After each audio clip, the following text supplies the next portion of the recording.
ನಿಮಗೂ ಕೂಡ ಬೆದರಿಕೆ ಕರೆಗಳು ಬಂದಿತ್ತು ಅಂತ ನಾನು ಭಾವಿಸಿದ್ದೀನಿ ಅಥವಾ ಕೇಳಿದ್ದೀನಿ. ಪೊಲೀಸ್ ಆಫೀಸರ್ಗೆ ಬೆದರಿಕೆ ಕರೆ ಬಂದರೆ ಅದು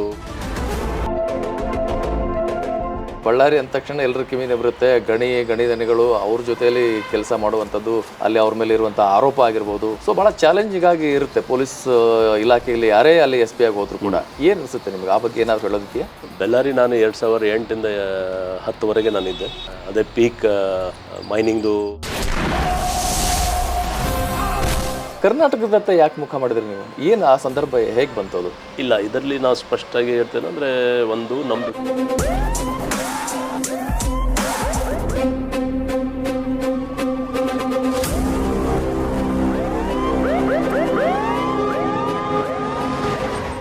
ಇವರು ಬಿಹಾರ್ ಮೂಲದವರಾದರೂ ಕೂಡ ಬೆಂಗಳೂರಿನಲ್ಲೇ ನೆಲೆಸಿದಂಥ ಕರ್ನಾಟಕ ಕೇಡರ್ನ IPS ಆಫೀಸರ್. ಕನ್ನಡ ಭಾಷೆಯನ್ನು ಕಲಿತು ಕನ್ನಡವನ್ನು ಮಾತನಾಡುವ ಮೂಲಕ ಕರ್ನಾಟಕದವರೇ ಎನ್ನಿಸಿದಂಥ ಹೆಮ್ಮೆಯ ಅಧಿಕಾರಿ. ಮಂಗಳೂರು, ಬೆಂಗಳೂರು, ಮಂಡ್ಯ, ಕೋಲಾರ, ಬಿಜಾಪುರ, ಬಳ್ಳಾರಿಗಳಲ್ಲಿ SP ಆಗಿ, ACBಯ ಮುಖ್ಯಸ್ಥರಾಗಿ, ಇಲಾಖೆಯ ವಿವಿಧ ಹಂತಗಳನ್ನು, ಉನ್ನತ ಜವಾಬ್ದಾರಿಗಳನ್ನು ಯಶಸ್ವಿಯಾಗಿ ನಿರ್ವಹಿಸಿದ ಇವರು 2 ಬಾರಿ ರಾಷ್ಟ್ರಪತಿ ಪದಕವನ್ನು ಕೂಡ ಪಡೆದಿದ್ದಾರೆ. ಇವರು ಯಾರು? ಇವರು ಬೇರೆ ಯಾರು ಅಲ್ಲ, ಅವರೇ IPS ದಿಟ್ಟ ಅಧಿಕಾರಿ ಸೀಮಂತ್ ಕುಮಾರ್ ಸಿಂಗ್ ಅವರು. ಸೀಮಂತ್ ಕುಮಾರ್ ಸಿಂಗ್ ಅವರು ಬೆಂಗಳೂರಿನ ಪೊಲೀಸ್ ಕಮಿಷನರ್ ಆಗಿ ಕಳೆದ 4-5 ತಿಂಗಳಿಂದ ಯಶಸ್ವಿಯಾಗಿದ್ದಾರೆ. ಬೆಂಗಳೂರಿನ ಕ್ರೈಮ್ ರೇಟ್ ಕಡಿಮೆ ಆಗೋದ್ರಲ್ಲಿ ಅವರ ಪಾತ್ರವೂ ಕೂಡ ಇದೆ. ಸೊ ಇಂಥ ಸಂದರ್ಭದಲ್ಲಿ ಸೀಮಂತ್ ಕುಮಾರ್ ಸಿಂಗ್ ಅವರ ವೃತ್ತಿ ಜೀವನ ಮತ್ತು ವೈಯಕ್ತಿಕ ಜೀವನ ಹೇಗಿರಲಿದೆ, ಅವರ ಯಶಸ್ಸಿನ ಗುಟ್ಟೇನು, ಅವರು ನಡೆದು ಬಂದಂಥ ದಾರಿ ಏನು, ಇಷ್ಟು ಪ್ರಶ್ನೆ ಇಟ್ಕೊಂಡು ಅವ್ರ ಜೊತೆ ಮಾತಾಡಬೇಕು ಅಂತೇಳಿ ನಾನು ಈಗ ಅವರ ನಿವಾಸಕ್ಕೆ ಬಂದಿದ್ದೇನೆ. ನಮ್ಮ ಜೊತೆ ಸೀಮಂತ್ ಕುಮಾರ್ ಸಿಂಗ್ ಅವರಿದ್ದಾರೆ. ತಡ ಯಾಕೆ, ಅವ್ರಿಗೆ ವೆಲ್ಕಮ್ ಹೇಳೋಣ, ಮಾತು ಶುರು ಮಾಡೋಣ. ಸರ್ ನಮಸ್ಕಾರ, ಕಾರ್ಯಕ್ರಮಕ್ಕೆ ಸ್ವಾಗತ. ನಮಸ್ಕಾರ. ನೀವು ಬೈಕೊಂಡ್ರೆ ಏನೋ ಗೊತ್ತಿಲ್ಲ ನನಗೆ, ಇವ್ರು ಸಂಡೇನೂ ಬಿಡ್ತಾ ಇಲ್ವಲ್ಲಪ್ಪ ಅಂತೇಳಿ. ಯಾಕೆಂದರೆ ಪತ್ರಕರ್ತರು ಮತ್ತು ಪೊಲೀಸರಿಗೆ ಸಂಡೇನೂ ಒಂದೇನು, ಮಂಡೇನೂ ಒಂದೇನು ಅಲ್ವಾ? ಏನು ಹೇಳ್ತೀರಿ? ನೀವು ಹೇಳೋದು ಕರೆಕ್ಟ್. ನಮ್ಮದು ಅಟ್ಲೀಸ್ಟ್ ಪೊಲೀಸ್ ಇಲಾಖೆ ಬಂದ ಮೇಲೆ ನಾವು ಸಂಡೇ ಯಾವುದು ನೋಡಿಲ್ಲ. ಇವತ್ತು ಸ್ವಲ್ಪ ಫ್ರೀ ಇತ್ತು, ಅದಕ್ಕೆ ನಾನು ನಿಮ್ಮ ಜೊತೆಗೆ ಕೂತ್ಕೊಂಡು ಮಾತಾಡ್ತಾ ಇದ್ದೀನಿ. ಒಂದು ಅರ್ಧ ಗಂಟೆ ಮಾತಾಡ್ಬೋದಲ್ಲ? ನೋಡೋಣ, ಈಗ ಫೋನ್ ಮೇಲೆ ಇದೆ. ಫೋನ್ ಮೇಲೆ ಡಿಪೆಂಡ್ ಆಗುತ್ತೆ. ನಾನು ಮನೆಯಿಂದ ಶುರು ಮಾಡಿಬಿಡ್ತೇನೆ. ಯಾಕೆಂತಂದರೆ ಒಬ್ಬ ವ್ಯಕ್ತಿಯ ಮನಸ್ಸು ಚೆನ್ನಾಗಿರಬೇಕು ಅಂತಂದರೆ ಮನೆ ಚೆನ್ನಾಗಿರಬೇಕು ಅನ್ನೋವಂಥದ್ದು, ಮನೆ ವಾತಾವರಣ ಚೆನ್ನಾಗಿರಬೇಕು ಅನ್ನೋವಂಥದ್ದು. ಸೀಮಂತ್ ಕುಮಾರ್ ಸಿಂಗ್ ಅವರು ಮನೆಯಲ್ಲಿ ಎಷ್ಟು ಅವರ್ ಇರ್ತಾರೆ, ಮನೆಯಲ್ಲಿ ಹೆಂಗೆ ಕಳೀತಾರೆ ಜೀವನ ಅನ್ನೋದು ಒಂದು ಕ್ವಶನ್. ಎಷ್ಟು ಅವರಂತ ನಾವು ಇಂತಿಷ್ಟು ಅವರ್ ಇರ್ತೀವಿ ಅಂತ ಹೇಳಿದ್ದು ಆಗಲ್ಲ. ಆದರೆ ಯಾವಾಗ ನಮ್ಮದು ಫಸ್ಟ್ ಕೆಲಸ ನಾವು ಮುಗಿಸ್ಕೊಂಡು ಏನೇನು ನಮ್ಮದು ದಿನನಿತ್ಯ ಕೆಲಸ ಇರ್ತದೆ, ಅದು ಫೀಲ್ಡಲ್ಲಿ ಇರಲಿ, ನಮ್ಮ ಚೇಂಬರಲ್ಲಿ ಇರಲಿ, ಅಥವಾ ನಮ್ಮ ಸಿಬ್ಬಂದಿಯವ್ರ ಜೊತೆಗೆ ಇರಲಿ, ಅಥವಾ ಕೆಲವು ಯಾವ್ಯಾವುದು ನಮ್ಮ ಕೆಲಸ ಇರ್ತದೆ ಮುಗಿಸ್ಕೊಂಡ್ರೆ ಯಾವುದು ನಮಗೆ ಟೈಮ್ ಸಿಗ್ತದೆ, ನಾವು ಖಂಡಿತ ನಾವು ಮನೆ ಅಥವಾ ಆಫೀಸ್ ಬೇರೆ 3ನೇ ಕಡೆ ನಾವು ಹೋಗೋದಿಲ್ಲ. ಮನೆಯಲ್ಲಿದ್ದಾಗ ಏನಾದರೂ ಬುಕ್ಸ್ ಓದೋದು, ಸಂಗೀತ ಕೇಳುವಂಥದ್ದು, ಇಂಥದ್ದೇನಾದರೂ ಹಾಬೀಸ್ ಇಟ್ಕೊಂಡಿದ್ದೀರಾ? ಹಾಬೀಸ್ ನಮ್ಮದು ಇದೆ. ಹಾಬೀಸ್ಗೆ ಇಟ್ಕೊಂಡ್ರೆ ನಮಗೆ ಒಂದು ಸ್ಫೂರ್ತಿ ಸಿಗುತ್ತೆ. ಸೊ ಅದರಲ್ಲಿ ಸುಮಾರು ಹಾಬೀಸ್ ಇದೆ. ಅದು ಟೈಮ್ ಸಿಗೋದು ಈಗ ಇತ್ತೀಚೆಗೆ ಸ್ವಲ್ಪ ಕಷ್ಟ ಆಗ್ತಾಯಿದೆ. ಆದರೆ ಎಷ್ಟು ಟೈಮ್ ಸಿಗ್ತದೆ ಅದರಲ್ಲಿ, ಹೌದು, ಬುಕ್ಸ್ಗಿಂತ ನಾವು ಜಾಸ್ತಿ ಇಡೀ ಜಗತ್ತಲ್ಲಿ ಏನೇನು ಡೆವಲಪ್ಮೆಂಟ್ ಆಗ್ತಾಯಿದೆ, ಸ್ಪೆಷಲಿ ನಮ್ಮ ಸೈನ್ಸ್ ಕ್ಷೇತ್ರದಲ್ಲಿ ನನಗೆ ತುಂಬ ಇಂಟ್ರೆಸ್ಟ್ ಇದೆ. ಸೊ ಅದು ನಾವು ಟ್ರ್ಯಾಕಲ್ಲಿ ಇಟ್ಕೊಳ್ತೀವಿ. ಅದ್ರ ಜೊತೆಗೆ ನಮಗೆ ಟೈಮ್ ಸಿಕ್ಕಿದಾಗ ನಾವು ಒಂದು ಟ್ರಾವೆಲ್ ಮಾಡಲಿಕ್ಕೆ ತುಂಬ ನಮಗೆ ಇಂಟ್ರೆಸ್ಟ್ ಇದೆ. ಆದರೆ ಈ ಪರ್ಟಿಕ್ಯುಲರ್ ಪೋಸ್ಟಲ್ಲಿ ನಾವು ಬ್ಯಾಂಗ್ಳೂರು ಸಿಟಿ ಬಿಟ್ಟು ಎಲ್ಲಿ ಹೋಗ್ಲಿಕ್ಕೆ ಆಗ್ತಾಯಿಲ್ಲ. ಸೊ ಅದು ನಾವು ಕಂಪನ್ಸೇಟ್ ಮಾಡಲಿಕ್ಕೆ ನಮ್ಮ ಫ್ಯಾಮಿಲಿಯವ್ರ ಜೊತೆಗೆ ಎಷ್ಟು ಟೈಮ್ ಇದೆ ಅದು ಸ್ಪೆಂಡ್ ಮಾಡ್ತೀವಿ. ಫ್ಯಾಮ್ಲಿಯವ್ರು ಏನಂತಾರೆ?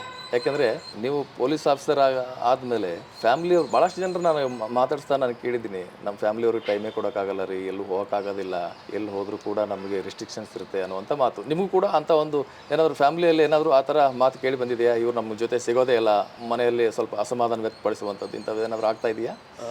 ಇಲ್ಲ, ಅದು ನಾನು ಇದರ ಬಗ್ಗೆ ಏನಾಗ್ತದೆ, ನಮ್ಮ ಪೊಲೀಸಿಂಗಲ್ಲಿ 2 ಟೈಪ್ ಪೋಸ್ಟ್ ಇರ್ತದೆ. ಒಂದು ಕೆಲವು ಟೈಮ್ ಫೀಲ್ಡಲ್ಲಿ ನಾವು ಇರ್ತೀವಿ, ಕೆಲವು ಟೈಮ್ ನಾನ್ ಫೀಲ್ಡ್ ಪೋಸ್ಟ್. ಸದ್ಯಕ್ಕೆ ನಮ್ಮದು ಇದು ಫೀಲ್ಡ್ ಪೋಸ್ಟಿಂಗ್ ಇದೆ. ಸೊ ನ್ಯಾಚುರಲ್ ಆಗಿ ಸಹಜವಾಗಿ ಇದರಲ್ಲಿ ಸ್ವಲ್ಪ ನನಗೆ ಪ್ರೈವೇಟ್ ಟೈಮ್ ಸಿಗೋದು ಕಷ್ಟ ಇದೆ. ಸೊ ನಮ್ಮ ಫ್ಯಾಮಿಲಿಯವ್ರಿಗೆ ಕೂಡ ಇದು ಗೊತ್ತಿದೆ ಈ ವಿಷಯ. ಯಾಕೆಂದರೆ ಆಗ ಕೆಲವು ಟೈಮ್ ನಾವು ಫೀಲ್ಡಲ್ಲಿ ಇರ್ತೀವಿ, ಸುಬ್ರಹ್ಮಣ್ಯ ಪೊಲೀಸ್ ಇದ್ದಾಗ, ಅಥವಾ IG ರೇಂಜಲ್ಲಿ ಇದ್ದಾಗ, ಅಥವಾ ಅಡಿಷನಲ್ ಕಮಿಷನರ್ ಇದ್ದಾಗ, ಆಗ ಅವ್ರಿಗೆ ಗೊತ್ತಿದ್ದು ಇಂಥ ಟೈಮಲ್ಲಿ ಅವ್ರು ಜಾಸ್ತಿ ನಮಗೆ ಡಿಸ್ಟರ್ಬ್ ಮಾಡಲ್ಲ. ಬಟ್ ಅವರು ಅಡ್ಜಸ್ಟ್ ಆಗಿದ್ದಾರೆ, ಅವರೆಲ್ಲರೂ ನಮ್ಮ ಟೈಮ್ ಅಂತ ಹೇಳೋದು. ಅವರು ಕೂಡ ನಮ್ಮದು ಟೈಮ್ ನೋಡಿಕೊಂಡೇ ಅವರು ಟೈಮ್ ಸ್ಪೆಂಡ್ ಮಾಡ್ತಾರೆ. ಸೊ ಅಂಥ ಯಾವುದೂ ಗೊಂದಲ ಇಲ್ಲ. ಯಾಕೆಂದರೆ 30 ವರ್ಷ ಆಲ್ರೆಡಿ ನಮ್ಮದು ಸರ್ವಿಸ್ ಆಗಿದೆ. ಈ ಸರ್ವಿಸಲ್ಲಿ ಒಂಥರ ಹೊಂದಾಣಿಕೆ, ನಾವು ಅವ್ರಿಗೆ ಕೂಡ ಗೊತ್ತಾಗಿದೆ ನಮಗೆ ಯಾವ ಟೈಮ್ ಸಿಗುತ್ತೆ, ನನಗೆ ಕೂಡ ಗೊತ್ತಿದೆ ನಾವು ಯಾವ ಟೈಮಲ್ಲಿ ಅವ್ರ ಜೊತೆಗೆ ಪ್ರೈವೇಟ್ ಲೈಫಲ್ಲಿ ಬೇರೆ ಕಡೆ ಹೋಗಬೇಕು ಅಥವಾ ಸೋಷಲ್ ಫಂಕ್ಷನ್ಸ್ ಅಟೆಂಡ್ ಮಾಡಬೇಕು. ಸೊ ಆ ಥರ ಕೆಲವು ಟೈಮ್ ಅವರು ಹೇಳ್ತಾರೆ, ಆದರೆ ಅವ್ರಿಗೆ ಗೊತ್ತಿದೆ ಇದು ನಮ್ಮದು ಜವಾಬ್ದಾರಿದು ಪೋಸ್ಟ್ ಇದೆ, ಅದಕ್ಕೆ ಡಿಸ್ಟರ್ಬ್ ಮಾಡಲ್ಲ. ಈಗ ಮನೆಯಲ್ಲಿ ಖಾಲಿ ಇದ್ದಾಗ ನಾನು ನಮ್ಮ ಮನೆಯವರಿಗೆ ಹೆಲ್ಪ್ ಮಾಡ್ತಾ ಇರ್ತೀನಿ, ಸಣ್ಣ ಪುಟ್ಟ ಕೆಲಸ ಕಾರ್ಯ. ಬೇರೆ ನಾವು ಪ್ರೊಫೆಷ್ನಲ್ ಆಗಿ ಯೋಚನೆ ಮಾಡ್ತಾ ಇರ್ತೀವಿ, ಆದರೂ ಮನೆಯಲ್ಲಿ ಏನೋ ಸ್ವಲ್ಪ ಅವ್ರಿಗೆ ರಿಲ್ಯಾಕ್ಸ್ ಆಗಿರಲಿ ಅಂತ ಏನೋ ಮಾಡ್ತಾ ಇರ್ತೀವಿ. ತಾವು ಕೂಡ ಹಂಗೆ ಏನಾದ್ರು ಮಾಡ್ತಿರ್ತೀರಾ ಮೇಡಮ್ ಅವ್ರಿಗೆ ಏನಾದ್ರು ಹೆಲ್ಪ್ ಮಾಡೋದು ಮನೆಯಲ್ಲಿ? ಮನೆಯಲ್ಲಿ ನನಗೆ ಸ್ವಲ್ಪ ಯಾವಾಗ ಟೈಮ್ ಸಿಕ್ಕಿದಾಗ ನನಗೆ ತುಂಬ ಊಟದ ಮಾಡೋದು ತುಂಬ ಇಷ್ಟ. ಸೊ ನಾವು ಯಾವಾಗಲೂ ಒಂಥರ ದಿನನಿತ್ಯ ನಮಗೆ ಟೈಮ್ ಸಿಕ್ಕಿದಾಗ ಅಥವಾ ಅವ್ರ ಜೊತೆಗಿದ್ದಾಗ ಸ್ಪೆಷಲ್ ಯಾವುದು ನೀವು ಮಾಡ್ತೀರಾ ಅಂತ ಕೇಳ್ತೀವಿ. ಅದರಲ್ಲಿ ಅವರು ಸ್ಪೆಷಲ್ ಮಾಡುವಾಗ ಏನಾದರೂ ಹೆಲ್ಪ್ ಇದ್ದರೆ ಖಂಡಿತ ಮಾಡ್ತೀವಿ ಅವ್ರಿಗೆ. ಅಂದರೆ ಅಡುಗೆ ಪ್ರಿಪ್ರೇಷನ್ನ ಫುಲ್ ಇಲ್ಲ, ಇನಿಷಿಯಲ್ ಪ್ರಿಪ್ರೇಷನ್ ನಮಗೆ ಅಷ್ಟು ಇದು ಇಲ್ಲ. ಬಟ್ ನನಗೆ ತುಂಬ ಇಂಟ್ರೆಸ್ಟ್ ಇದೆ ಫುಡ್ ಬಗ್ಗೆ, ಮತ್ತು ಅವಳಿಗೆ ಕೂಡ ತುಂಬ ಇಂಟ್ರೆಸ್ಟ್. ಯಾವಾಗ ಅವ್ರಿಗೆ ಗೊತ್ತಿದೆ ನನ್ನ ಬಗ್ಗೆ, ನಂದು ಎಲ್ಲ ಟೇಸ್ಟ್ ಇದ್ರ ಬಗ್ಗೆ. ಕೆಲವು ರೆಸ್ಟ್ರಿಕ್ಷನ್ಸ್ ಇದೆ ನಾವು ನಮ್ಮದು ಊಟ ಬಗ್ಗೆ ಕೆಲವು ವಾರದಲ್ಲಿ ಕೆಲವು ಇದು. ಬಟ್ ನಾವು ನನ್ನ ಮಿಸ್ಸಸ್ ಮಾತಾಡೋಣ, ನಮ್ಮ ಮಕ್ಕಳು ಅವ್ರು ಸಂಡೇಲಿ ಅಥವಾ ರಜೆ ಟೈಮಲ್ಲಿ ಜೊತೆಗಿರ್ತಾರೆ. ಸೊ ಜೊತೆಗೆ ಇದ್ದಾಗ ಊಟ ಬಗ್ಗೆ ಅಥವಾ ಬೇರೆ ಅವ್ರದ್ದು ಏನಾದರೂ ಕಲ್ಚರಲ್ ಶೋ ಇರಲಿ ಅಥವಾ ಬೇರೆ ಯಾವುದು ನಮ್ಮ ಸ್ನೇಹಿತರು ರಿಲೇಷನ್ಸ್ ಹತ್ರ ಹೋಗಬೇಕು ಅಂತ ನಾವು ಅಲ್ಲಿ ಹೋಗಿ ಅವ್ರಿಗೆ ಹೆಲ್ಪ್ ಮಾಡೋಣ, ಒಟ್ಟಿಗೆ ಕೂತ್ಕೊಂಡೆ. ಅಂದರೆ ಇದು ರಿಲ್ಯಾಕ್ಸೇಷನ್ ಇದೆ, ಬೇರೆ ಯಾವುದು ರಿಲ್ಯಾಕ್ಸೇಷನ್ ನಮ್ಗೆ ಅವಕಾಶ ಸಿಗಲ್ಲ. ಈಗ ಫುಡ್ ಬಗ್ಗೆ ಮಾತಾಡೋದಾದರೆ ನಿಮಗೇನು ಇಷ್ಟ? ಫುಡ್ ಬಗ್ಗೆ ಇದೆಲ್ಲ ಪರ್ಸ್ನಲ್ ಇದೆ. ನಾವು ಎಲ್ಲ ಟೈಪ್ ಸ್ವಲ್ಪ ಬೇಸಿಕ್ ನಾನ್ ವೆಜಿಟೇರಿಯನ್ ಫುಡ್ ನಮಗೆ ಇಷ್ಟ ಇದೆ. ಸಿಮಂತ್ ಕುಮಾರ್ ಸಿಂಗರು ದೈವ ಭಕ್ತರು ಅಂತ ಕೇಳಿದ್ದೀನಿ. ಪೂಜೆ ಪುನಸ್ಕಾರ ನೀವೇ ಮಾಡ್ತಾರಾ ಮನೆಯವ್ರು ಮಾಡ್ತಾರಾ? ಪೂಜೆದು ಏನಾಗಿದೆ, ವ್ಯವಸ್ಥಿತವಾಗಿ ಇದು ನನಗೆ ಮಾಡಲಿಕ್ಕೆ ಏನೋ ಟೈಮ್ ಸಿಗಲ್ಲ. ಆದರೆ ಮತ್ತು ಪೂಜೆ ಬಗ್ಗೆ ನಮ್ಮ ಮನೆಯವರು ಎಲ್ಲ ಮಾಡ್ತಾರೆ. ಅವರು ಖಂಡಿತ ಅದಕ್ಕೆ ನನಗೆ ಟೈಮ್ ಸಿಕ್ಕಿದಾಗ ನಾವು ಅವ್ರ ಜೊತೆಗೆ ಪಾರ್ಟಿಸಿಪೇಟ್ ಮಾಡ್ತೀವಿ. ಈಗ ಮಕ್ಕಳನ್ನ ಸ್ಕೂಲಿಗೆ ಕಳಿಸುವಂಥದ್ದು, ಕರ್ಕೊಂಡು ಬರುವಂಥದ್ದು, ಈ ಪೇರೆಂಟ್ಸ್ ಆದವ್ರು ನಾವೆಲ್ಲ ಸಾಮಾನ್ಯ ಜನರು ಮಾಡ್ತಾನೆ ಇರ್ತೀವಿ. ಸೊ ಅಂಥ ಒಂದು ಜವಾಬ್ದಾರಿಯನ್ನು ನಿರ್ವಹಿಸೋದು ನಿಮಗೆ ಆಗಲಿಕ್ಕಿಲ್ಲ, ಯಾಕೆಂತಂದರೆ ನಿಮ್ಮ ಉನ್ನತ ಆಫೀಸರ್ ಆಗಿರೋದ್ರಿಂದ ಕೆಲಸದ ಒಂದು ಕರ್ತವ್ಯದ ನಿಭಾಯಿಸುವಂಥ ಒತ್ತಡದಲ್ಲಿರುವಂಥ ಸಂದರ್ಭದಲ್ಲಿ ಅದೆಲ್ಲ ಹೇಗೆ ಮೊದಲಿಂದ ಮ್ಯಾನೇಜ್ ಮಾಡ್ಕೊಂಡು ಬಂದಿರಿ ಸರ್ ತಾವು ಇಲಾಖೆಯಲ್ಲಿ ಇರುವಾಗಲಿಂದ? ಇಲಾಖೆ ಇರುವಾಗ ಸುಬ್ರಂಡೋ ಪೊಲೀಸ್ ಟೈಮಲ್ಲಿ ತುಂಬ ಕಷ್ಟ ಆಯಿತು. ನಮ್ಮ ಮಿಸ್ಸಸ್ ಎಲ್ಲ ನೋಡ್ಕೊಂಡಿದ್ರು, ಯಾಕೆಂದರೆ ನನಗೆ ಟೈಮೇ ಸಿಗ್ತಿಲ್ಲ. ಆದರೆ ಒಂದು ಅಂದರೆ ಪೇರೆಂಟ್ ಟೀಚರ್ಸ್ ಮೀಟ್ ಏನಿದೆ ಅದು ನಾವು ಏನಾದರೂ ಮಾಡಿ 10 ನಿಮಿಷ ಕೂಡ ಅಟೆಂಡ್ ಆಗಲಿಕ್ಕೆ ನಾವು ಒಂದು ಪ್ರಾಕ್ಟೀಸ್ ಇಟ್ಕೊಂಡಿದ್ದೆ ಸ್ಕೂಲಿಂದನೇ. ಸೊ ಅದು ನಾವು ಕಾಲೇಜ್ ತನಕ ಫಾಲೋ ಮಾಡಿದೆ. ಅಂದರೆ ನಮ್ಮ ಮಕ್ಕಳವರು ಕಾಲೇಜಲ್ಲಿದ್ದಾಗ ಕೂಡ ಯಾವ ಕಾಲೇಜಲ್ಲಿ ಹೋಗ್ತಾಯಿದ್ರು ಅಲ್ಲಿ ಕೂಡ ಒಂದು ಈ ಥರ ಗಾರ್ಜನ್ ಪೇರೆಂಟ್ಸ್ ಕರಿತಾಯಿದ್ರು. 10 ಮಿನಿಟ್ಸ್ ಟೈಮ್ ಇದ್ದರೂ ಕೂಡ ನಾವು ಹೋಗ್ತಿದ್ದೆ, ಅಥವಾ ರಜೆ ತೊಗೊಂಡು ನಾನು ಹಾಫ್ ಡೇ ಟೈಮ್ ರಜೆ ತೊಗೊಂಡು ನಾವು ಪೇರೆಂಟ್ಸ್ ಟೀಚರ್ ಮೀಟ್ ನಾವು ಖಂಡಿತ ಅಟೆಂಡ್ ಮಾಡ್ತಿದ್ದೆ. ಯಾಕೆಂದರೆ ತುಂಬ ಒಂದು ಫೀಡ್ಬ್ಯಾಕ್ ಮೆಕ್ಯಾನಿಸಮ್ ತುಂಬ ಚೆನ್ನಾಗಿರ್ತದೆ ಆಗ. ಸೊ ಸ್ಕೂಲ್ ಕರ್ಕೊಂಡು ಹೋಗೋದು, ಅದರ ಬಗ್ಗೆ ಡೀಟೇಲ್ಸ್ ಎಲ್ಲ ನೋಡ್ಕೊಡೋದು ನಮ್ಮ ಮಿಸ್ಸಸ್ಸೇ ನೋಡ್ಕೊಡ್ತಿದ್ರು. ಬಟ್ ನನಗೆ ಇದು ಸ್ಟಡೀಸ್ದು ತುಂಬ ನನಗೆ ಇಂಟ್ರೆಸ್ಟ್. ಅದಕ್ಕೆ ಡೈಲಿ ಸಾಯಂಕಾಲ ಎಷ್ಟು ಟೈಮ್ ಸಿಗ್ತದೆ, ಅವ್ರು ಏನು ಓದ್ತಾ ಇದ್ದಾರೆ, ಅವ್ರದ್ದು ಪರ್ಫಾರ್ಮೆನ್ಸ್ ಹೇಗಿದೆ, ಅದರ ಬಗ್ಗೆ ನಾವು ಪಕ್ಕ ಅವರು ಫಾಲೋ ಮಾಡ್ತಾಯಿದ್ರು. ಮತ್ತು ಅವ್ರಿಗೆ ಕೂಡ ಇಂಟ್ರೆಸ್ಟ್, ನಮ್ಮ ಮಕ್ಕಳು ಅವ್ರಿಗೆ ಕೂಡ ನನಗೆ ಹೇಳಿ ಅವ್ರಿಗೆ ಒಂಥರ ಸ್ಯಾಟಿಸ್ಫ್ಯಾಕ್ಷನ್ ಆಗ್ತಿತ್ತು. ಹೋಮ್ವರ್ಕ್ ಏನಾದರೂ ಹೆಲ್ಪ್ ಮಾಡ್ತಿದ್ರಾ ಮಕ್ಕಳಿಗೆ? ವರ್ಕಲ್ಲಿ ದೇವ್ರ ದಯದಿಂದ ಇಬ್ಬರು ಭಾಳ ಓದಲಿಕ್ಕೆ ಭಾಳ ಅವರು ಟಾಪರ್ ಆಗಿದ್ದರು. ಸೊ ನಮಗೆ ಆ ಥರ ಸಂದರ್ಭ ಬಂದಿಲ್ಲ, ಅವರೇ ಮಾಡ್ಕೊಳ್ತಿದ್ರು. ಇಬ್ಬರು ಮಕ್ಕಳಿಗೆ ಏನು ಮಾಡ್ತಾಯಿದ್ದಾರೆ ಸರ್? ನಂದು ಡಾಟರ್ ಅವ್ರದ್ದು ಮದುವೆ ಆಗಿದೆ. ಡಾಟರ್ ಲಾ ಓದಿದ್ದಾರೆ, ಮತ್ತು ಒಂದು ಪ್ರತಿಷ್ಠಿತ ಮಲ್ಟಿನ್ಯಾಷನಲ್ ಕಂಪ್ನಿಯಲ್ಲಿ ಕಾರ್ಪೊರೇಟ್ ಲಾಯರ್ ಆಗಿದ್ದಾರೆ ಅವರು. ಮತ್ತು ನನ್ನ ಸನ್ ಇನ್ ಲಾ ನಮ್ಮ ಹಳ್ಳಿಯ ಅವರು ಕೂಡ ಒಂದು IPS ಅಧಿಕಾರಿ ಇದ್ದಾರೆ. ಅವರು ಬೇರೆ ರಾಜ್ಯದಲ್ಲಿ ಕೆಲಸ ಮಾಡ್ತಾಯಿದ್ದಾರೆ SP ಆಗಿ. ನನ್ನ ಮಗ ಅವರು ಟ್ಯಾಕ್ಸ್ ಕನ್ಸಲ್ಟೆಂಟ್ ಇದ್ದಾರೆ. ಸೊ ಇಬ್ಬರು ಸೆಟ್ಲ್ ಆಗಿದ್ರು. ಅವ್ರು ಮದುವೆ ಆಗಿಲ್ಲ, ಮದುವೆ ಮಾಡಬೇಕು. ನಿಮ್ಮ ಇಬ್ಬರು ಮಕ್ಕಳು ಅಪ್ಪನ ಹಾಗೇನಾ ಅಥವಾ ಅಮ್ಮನ ಹಾಗೇನಾ ಅವರು ನೋಡೋಕ್ಕೆ? ಅವ್ರ ನೇಚರ್ ಇಬ್ಬರದ್ದು ಕಾಂಬಿನೇಷನ್ ಹೇಳ್ಬೋದು. ಅಂದರೆ ಡಾಟರ್ ನಮ್ಮ ಜೊತೆಗೆ ತುಂಬ ಅಟ್ಯಾಚ್, ಮಗ ಕೂಡ ಅಟ್ಯಾಚ್ ಇದೆ, ಸಹಜ ಇದರ ಜೊತೆ ಇದೆ. ಬಟ್ ಅಂತ ಯಾವುದು ನಾವು ಡಿಫ್ರೆನ್ಷಿಯೇಟ್ ಮಾಡಲಿಕ್ಕೆ ಆಗಲ್ಲ. ನಾವು ಇಬ್ಬರದ್ದು ಕಾಂಟ್ರಿಬ್ಯೂಷನ್ ಅವ್ರು ಇದೆ, ಅದಕ್ಕೆ ಅವರು ಇಬ್ಬರ ಮೇಲೆ ಡಿಪೆಂಡ್ ಆಗಿ ಅವರಿಬ್ಬರು ಥರನೇ ಕೆಲಸ ಮಾಡ್ತಾರೆ ಅವರು. ನಿಮ್ಮ ಶ್ರೀಮತಿ ಅವ್ರನ್ನ, ಅಂದರೆ ನಿಮ್ಮ ಮೇಡಮ್ ಅವ್ರನ್ನ ಫಸ್ಟ್ ನೀವು ನೋಡಿದ್ದು ಯಾವಾಗ, ಎಲ್ಲಿ ನೆನಪಿದೆಯಾ? ಫಸ್ಟ್ ನಮ್ಮದು ಅರೇಂಜ್ ಮ್ಯಾರೇಜ್ ಇದೆ.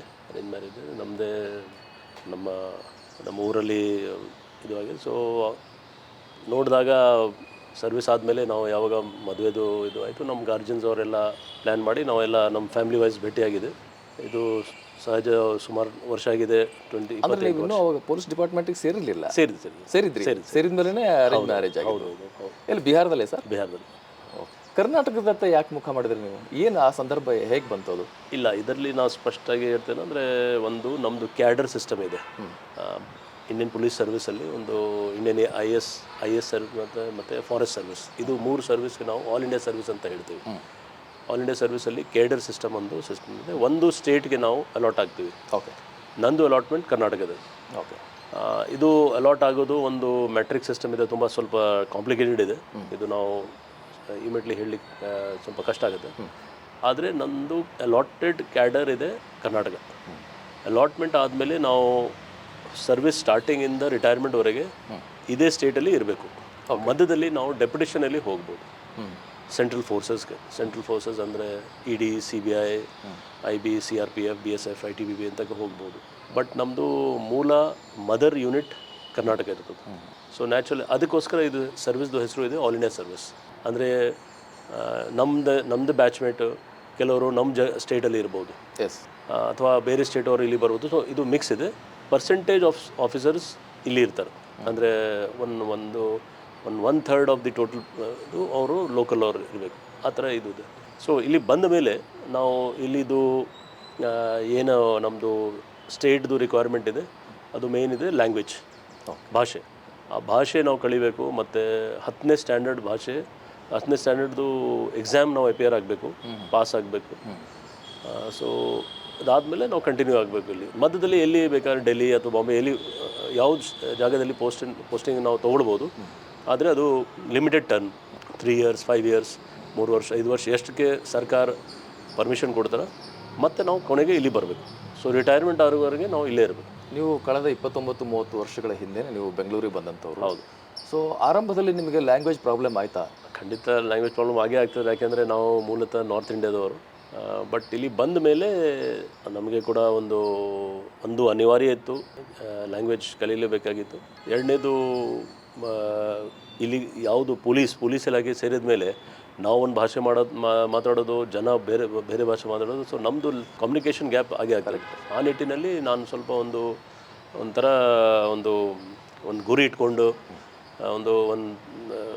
ಒಂಥರ ಒಂದು ಚಾಲೆಂಜ್ ಟೈಪ್ ತೊಗೊಂಡು ನನ್ನ ಇದು ಭಾಷೆ ನಾನು ಕಲ್ತಿದ್ದೀನಿ. ನಾನಲ್ಲ, ಎಲ್ಲ ಆಫೀಸರ್ಸ್ ಯಾರ್ಯಾರು ಬರ್ತಾರೆ ಎಲ್ಲರೂ ನಾವು ಕಲೀಲೇಬೇಕು. ಸೊ ಆ ನಿಟ್ಟಿನಲ್ಲಿ ಈಗ ನಮಗೆ ಯಾವುದೂ ಸಮಸ್ಯೆ ಇಲ್ಲ. ಅಲ್ಲ, ನೀವು ಮೊದಲಿಂದ ನಾನು ನೋಡಿದಾಗೆ ನೀವು ಮೊದಲಿಂದ ಕನ್ನಡ ತುಂಬ ಚೆನ್ನಾಗಿ ಮಾತಾಡ್ತಾ ಇದ್ದೀರಿ. ಆದರೆ ನೀವು ಬೇರೆ ಅಧಿಕಾರಿಗಳಿಗೆ, IPS ಅಥವಾ IAS ಅಧಿಕಾರಿಗಳು ಇವತ್ತು ಕೂಡ ಕನ್ನಡ ಮಾತಾಡೋಕ್ಕೆ ಆಗದೇ ಇರುವಂಥವ್ರು ಯಾರಿದ್ದಾರೆ, ಅವ್ರಿಗೆ ನೀವು ರೋಲ್ ಮಾಡಲ್ ಒಂಥರ ಭಾಳಷ್ಟು ಹೆಮ್ಮೆ ಇದೆ. ಕನ್ನಡಿಗರು ಕೂಡ ನೀವು ನಿಮ್ಮನ್ನು ಬಿಹಾರದವರು ಅಂತ ಅನ್ಕೊಂಡೇ ಇಲ್ಲ, ಕನ್ನಡಿಗರೇ ಅಂತ ಭಾವಿಸ್ಬಿಟ್ಟಿದ್ದಾರೆ.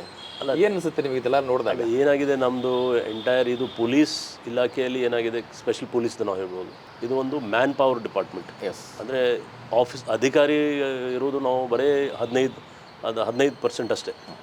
ಮಿಕ್ಕಿದ್ದು 85% ನಾವು ಎಲ್ಲ ನಮ್ಮ ಸಿಬ್ಬಂದಿಯವರಿದ್ದಾರೆ. ಸಿಬ್ಬಂದಿಯವ್ರ ಜೊತೆಗೆ ನಾವು ಬೇರೆ ಭಾಷೆ ಮಾತಾಡಿದರೆ, ಇಂಗ್ಲೀಷ್ ಇರಲಿ, ಹಿಂದಿ ಇರಲಿ, ಅಥವಾ ಬೇರೆ ಯಾವುದು ಭಾಷೆ ಮಾತಾಡಿದ್ರೆ ಅವ್ರಿಗೆ ಅರ್ಥ ಆಗಲ್ಲ. ಮತ್ತು ನನಗೆ ನಾನು ಲಕ್ ಹೇಳ್ಬೋದು, ಅದು ನಾನು ಇಡೀ ಕರ್ನಾಟಕದ ಎಲ್ಲ ಮೂಲೆಯಲ್ಲಿ ನಾನು ಕೆಲಸ ಮಾಡಿದ್ದೀನಿ. ಅದು ನಾರ್ತ್ ಕರ್ನಾಟಕ ಇರ್ಬೋದು, ಕರಾವಳಿ ಭಾಗದಲ್ಲಿ ಇರ್ಬೋದು, ಮಲೆನಾಡು ಏರಿಯಾದಲ್ಲಿ ಇರ್ಬೋದು, ಅಥವಾ ಕೂರ್ಗ್ ಇರ್ಬೋದು, ಅಥವಾ ಸೆಂಟ್ರಲ್ ಕರ್ನಾಟಕ ಇರ್ಬೋದು. ಸೊ ಈ 4-5 ಕಡೆ ಹೋಗುವಾಗ ನನಗೆ ಕೂಡ ಅನಿಸ್ತಿದೆ, ಅಂದರೆ ಬೇರೆ ಡೈಲೆಕ್ಟ್ ಚೇಂಜ್ ಆಗ್ತಾಯಿದೆ. ಅಂದರೆ ಭಾಷೆ ಮಾತಾಡೋ ಸ್ಟೈಲ್.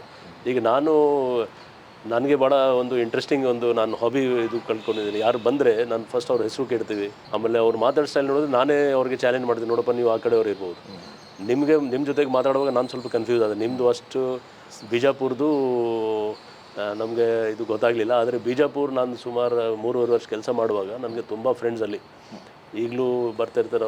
ಅವ್ರದ್ದು ಅಲ್ಲಿದ್ದು ಭಾಷೆನೇ ಒಂದು ಬೇರೆ ಟೈಪು. ನಾವು ಅದೇ ಜಿಲ್ಲೆಯವರು. ಅದೇ ಕರೆಕ್ಟ್. ಸೊ ಒಂಥರ ನಾನು ಒಂದು ಹಾಬಿ ಟೈಪ್ ನಾನು ಮಾಡ್ಕೊಂಡಿದ್ದೆ. ನನ್ನ ಹೆಸರು ಮತ್ತು ಲ್ಯಾಂಗ್ವೇಜ್ ಹೇಳಿದರೆ ನಾನೇ ಹೇಳ್ತೀನವಲ್ಲ, ನಿಮ್ಮದು ಇದೇ ಊರು ಇರ್ಬೋದು, ಅಥವಾ ಈ ಜಿಲ್ಲೆ ಇರ್ಬೋದು, ಜಿಲ್ಲೆಯಲ್ಲಿ ಈ ತಾಲೂಕಾ ಇರ್ಬೋದು, ಅದನ್ನು ಹೇಳ್ಬೋದು ನಾವು. ಅಂದರೆ ಅವ್ರ ಸರ್ನೇಮ್ ಬರುತ್ತೆ, ಸರ್ನೇಮಲ್ಲಿ ನಾನು ಹೆಸರು, ತಂದೆ ಹೆಸರು, ನಂತರ ಸರ್ನೇಮ್ ಬರ್ತಾ ಇದೆ. ಸೊ ಇದ್ರ ಮೇಲೆ ನೀವು ಐಡೆಂಟಿಫೈ ಮಾಡ್ಬಿಟ್ಟು. ಸರ್, ನೀವು ಫಸ್ಟ್ SB ಆಗಿ ಕರ್ನಾಟಕದಲ್ಲಿ ಎಲ್ಲಿ ನೀವು ಕೆಲಸ ಆರಂಭ ಮಾಡಿದ್ದು? ಇಲ್ಲ, ನಾವು ನಮ್ಮಲ್ಲಿ 1 ವರ್ಷ ಟ್ರೈನಿಂಗ್ ಇರ್ತದೆ. ಸ್ಟೇಟ್ಗೆ ಬಂದಾಗ ಅದು ಪ್ರಾಕ್ಟಿಕಲ್ ಟ್ರೈನಿಂಗ್ ನಾವು ಹೇಳ್ತೀವಿ. ಪ್ರಾಕ್ಟಿಕಲ್ ಟ್ರೈನಿಂಗ್ ನಮ್ಮದು ಬೆಳಗಾವಿ ಜಿಲ್ಲೆಯಲ್ಲಿ ಆಗಿದೆ. ಬೆಳಗಾವಿ ಜಿಲ್ಲೆಯಲ್ಲಿ ಅಲ್ಲಿ ನಮ್ಮ ಒಂದು ದೊಡ್ಡ ಜಿಲ್ಲೆ, ಅದು ಈಗಲೂ ದೊಡ್ಡ ಜಿಲ್ಲೆ ಇದೆ. ಅದು ಅಭಾವಿಜದ ಜಿಲ್ಲೆ ಇದೆ. ಮತ್ತು ಅಲ್ಲಿ ಕಾಕ್ತಿ ಪೊಲೀಸ್ ಸ್ಟೇಷನ್ ಅಂತ ಒಂದು ಸ್ಟೇಷನ್ ಇದೆ. ಕಾಕ್ತಿ ಪೊಲೀಸ್ ಸ್ಟೇಷನ್ ನಾನು SHO ಆಗಿ ಕೆಲಸ ಮಾಡಿದ್ದೀನಿ. ಯಾಕೆಂದರೆ ನಮ್ಮ ಟ್ರೈನಿಂಗ್ ಟೈಮಲ್ಲಿ SHO ಆಗಿ, ಇನ್ಸ್ಪೆಕ್ಟರ್ ಆಗಿ, DSP ಆಗಿ ಎಲ್ಲ ಹುದ್ದೆಯಲ್ಲಿ ಕೆಲಸ ಮಾಡಬೇಕು. ಸೊ 3 ತಿಂಗಳು ನಾನು ಅಲ್ಲಿ ಕೂಡ ಮಾಡಿದ್ದೀನಿ. ಮತ್ತು 1 ವರ್ಷ ಅಂದಾಜು 9 ತಿಂಗಳು ನಾನು ಬೆಳಗಾವಿಯಲ್ಲಿ ಮಾಡಿದ್ದೆ. ಅದು ಟ್ರೈನಿಂಗ್ ಮುಗಿದ ತಕ್ಷಣ ನಾನು ASP ಭಟ್ಕಲ್, ಅಂದರೆ assistant superintendent of police Bhatkal, ಅದು ಉತ್ತರ ಕನ್ನಡ ಕಾರವಾರ ಜಿಲ್ಲೆಯಲ್ಲಿ ಇದೆ.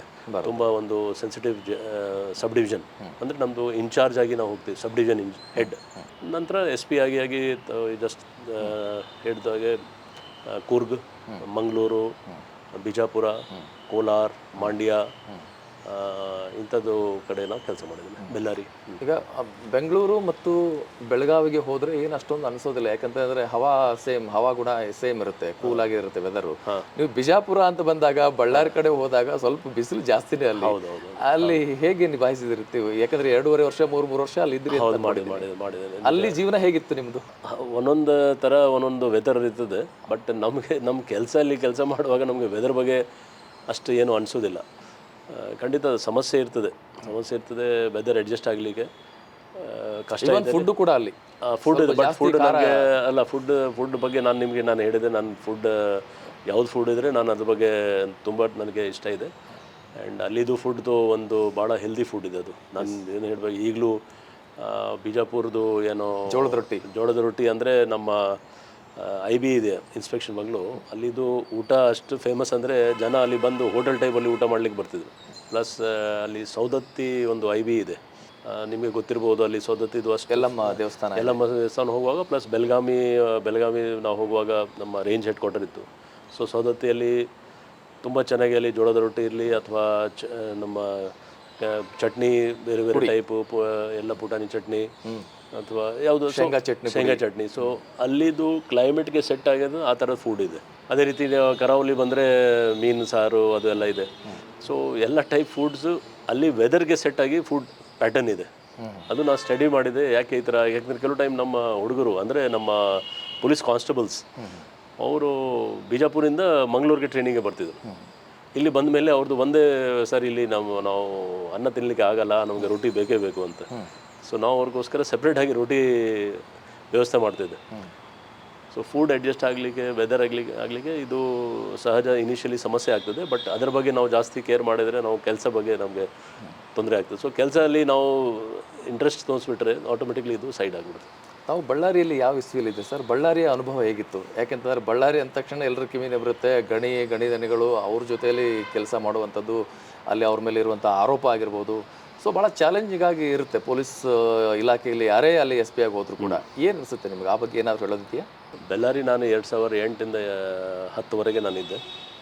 ಅದೇ ಪೀಕ್ ಮೈನಿಂಗ್ದು ಏನೋ ಇದು. ಯಾಕೆಂದರೆ ಆ ಟೈಮಲ್ಲಿ ಚೈನಾದಲ್ಲಿ ಒಲಿಂಪಿಕ್ಸ್ ಸ್ಟಾರ್ಟ್ ಆಗಲಿಕ್ಕಿತ್ತು. ಸೊ ಐರನ್ ಅವರ್ ಎಕ್ಸ್ಪೋರ್ಟ್ ತುಂಬ ಜಾಸ್ತಿ ಆಗಿತ್ತು. ಅದೇ ಟೈಮಲ್ಲಿ ಕೆಲವು ಆಪಾದನೆ ಬಂತು ಇಲ್ಲೀಗಲ್ ಮೈನಿಂಗ್ ಬಗ್ಗೆ. ಸೊ ನ್ಯಾಚುರಲ್ ಆಗಿ ಒಂಥರ ಅದು ಚಾಲೆಂಜ್ ಇತ್ತು ಕೆಲಸ ಮಾಡಲಿಕ್ಕೆ. ಬಟ್ ನಮ್ಮ IG, ADG, DG ಸಾಹೇಬರು ಎಲ್ಲರೂ ಒಳ್ಳೆಯ ನಮಗೆ ಡೈರೆಕ್ಷನ್ ಕೊಟ್ಟು ನಾವು ಒಂದು ಟೀಮ್ ವರ್ಕ್ ಮಾಡಿ ಪೊಲೀಸ್ ಇಲಾಖೆಗೆ ಯಾವುದು ಎಲಿಗೇಷನ್ ಬರಬಾರ್ದು ಅಂತ ನಾವು ನೋಡ್ಕೊಂಡಿದ್ದೀವಿ.